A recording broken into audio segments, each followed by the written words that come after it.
ఆయన రక్తం వలన ఇప్పుడు నీతిమంతులుగా తీర్చబడ్డాం.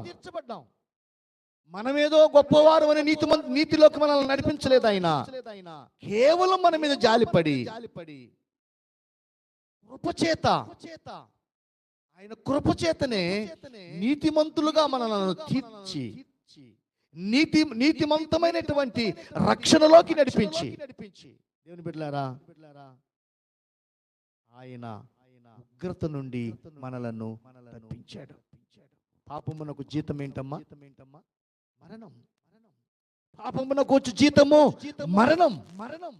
ఆ మరణమును ఆయన మీద మోసుకొని, ఆ మరణమును ఆయన భరించి మనలను ప్రశాంతంగా నిలబెట్టాడు.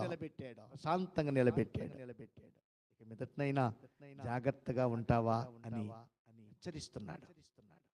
దేవుని బిడ్డలారా, ఎన్నో సంవత్సరాలు గడిచిపోయాయి, ఎన్నో రోజులు గడిచిపోయాయి, నెలలు గడిచిపోయాయి, దినములు గడిచిపోయాయి.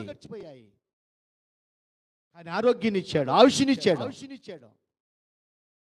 ఇంకా మనం దేవుని సన్నిధిలో నమ్మకంగా ఉండలేకపోతే ఎవరి కోసం బతుకుతావు? ఇక నువ్వు నీ కోసం నువ్వు బ్రతికితే నశించిపోతావు, కానీ క్రీస్తు కోసం బ్రతికితే నిత్య జీవం పొందుతావు.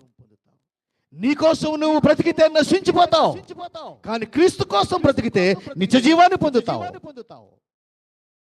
నిత్య జీవాన్ని పొందాలో నశించిపోవాలో ఆలోచించమంటుంది దేవుని వాక్యం. సహోదరి సహోదరులారా,